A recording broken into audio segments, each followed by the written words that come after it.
توشہ خانہ کے حوالے سے مشکوک نہیں ہے، بالکل جانبدار ہیں۔ یہ جو 13 جماعتوں نے ایک اتحاد بنایا ہے، یہ ان کا ایک کھلونا ہے، ان کے ہاتھوں پہ کھیلنے والا ایک ادارہ ہے۔ یہ بالکل غیر جانبدار نہیں ہے، یہ عمران خان کو مائنس کرنا چاہ رہے ہیں، لیکن میں یہ کہتا ہوں کہ یہ عمران خان کو مائنس کرتے کرتے یہ تمام جماعتیں مائنس ہو جائیں گی، اور جو ان کی پشت پناہی کر رہے ہیں وہ مائنس ہو جائیں گے۔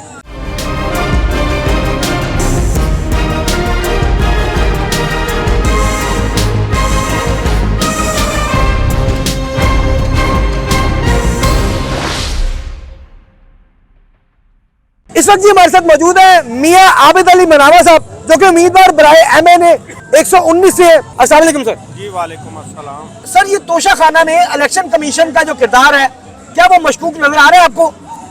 توشہ خانہ کے حوالے سے مشکوک نہیں ہے، بالکل جانبدار ہیں۔ یہ جو 13 جماعتوں نے ایک اتحاد بنایا ہے، یہ ان کا ایک کھلونا ہے، ان کے ہاتھوں پہ کھیلنے والا ایک ادارہ ہے۔ یہ بالکل غیر جانبدار نہیں ہے، یہ عمران خان کو مائنس کرنا چاہ رہے ہیں، لیکن میں یہ کہتا ہوں کہ یہ عمران خان کو مائنس کرتے کرتے یہ تمام جماعتیں مائنس ہو جائیں گی، اور جو ان کی پشت پناہی کر رہے ہیں وہ مائنس ہو جائیں گے۔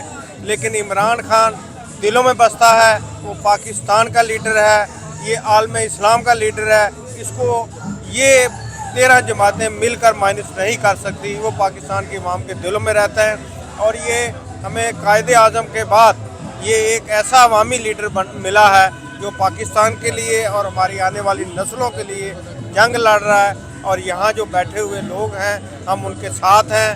یہ پاکستان تحریک انصاف کے جو ورکر ہیں 24 گھنٹے اپنے قائد کی حفاظت کے لیے یہاں موجود ہیں، اور یہ کسی صورت ان کو نہ عمران خان کو نہ مائنس کر سکیں گے، نہ دلوں سے نہ سیاست سے۔ 2014 میں توشہ خانہ کے بارے میں حکم ہوا کہ توشہ خانہ کی انکوائری کی جائے تمام پارٹیز کی، لیکن صرف اور صرف PTI کی انکوائری کی جا رہی ہے، عمران خان صاحب کی انکوائری کی جا رہی ہے، جبکہ بہت سے سیاستدان ہیں جنہوں نے گاڑیاں بھی نکلوائیں، بڑی بڑی مہنگی گاڑیاں نکلوائیں۔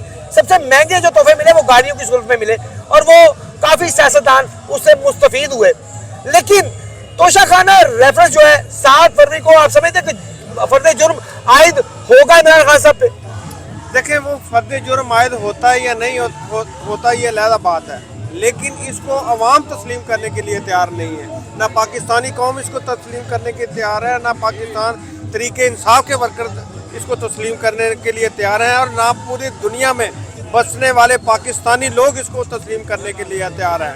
ایسا نہیں ہو سکتا کہ یہ کسی صورت عمران خان کو یہ فرد جرم لگا بھی دیں تو یہ عوام کے دلوں سے ان کو نہیں نکال سکتے۔ کیا پاکستان کی جو اداروں کی سیکیورٹی ہے وہ اتنی کمزور ہے کہ وہ اپنے اس ایک سیاستدان کو، کیونکہ ان کے لیے تو سیاستدان ہے، ان کے لیے لیڈر تو نہیں ہے، تو وہ کیا کسی سیاستدان کو پروٹیکٹ بھی نہیں کر سکتے، ایک ایسے سیاستدان کو جو کہ وزیر اعظم رہ چکا ہو؟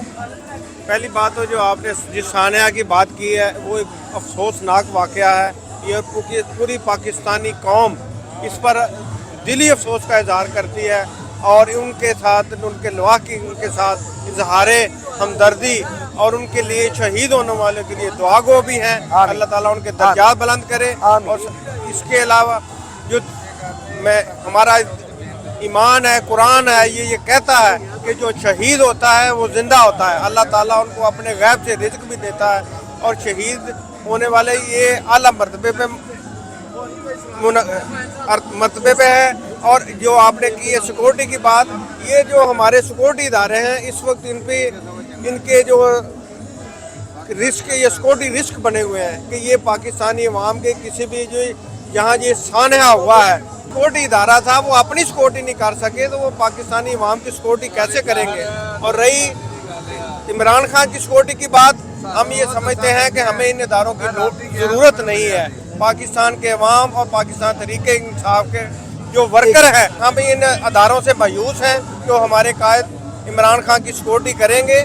پاکستان تحریک انصاف کے جو کارکن ہیں، جو ورکر ہیں، یہ انشاءاللہ تعالی آخری دم تک اپنے قائد کی خود حفاظت کریں گے۔ یہاں زمان پارک میں بھی جو ورکر ہیں دن رات شفٹوں میں اپنے قائد کی سیکورٹی کے لیے یہاں موجود ہیں، اور ان کا یہ جذبہ یہ ہے کہ اپنی شہادت تک ہم اپنے قائد کی حفاظت کریں گے. اگر ہمارے قائد اگر بنی گالہ بھی جاتے ہیں تو وہاں کے بھی لوگ ورکر موجود ہیں, کارکن موجود ہیں, اور یہاں سے بھی انشاءاللہ تعالی ہم جا کر وہاں اسی طرح کیمپ لگائیں گے اور اپنے قائد کی حفاظت کریں گے. جی ہاں ناظرین, اس وقت یہ ایک بہت بڑا سوالیہ نشان ہے کہ جو ادارے خود کی حفاظت نہیں کر پا رہے, کیا وہ عوام کی, کیا وہ ایک لیڈر کی حفاظت کر پائیں گے؟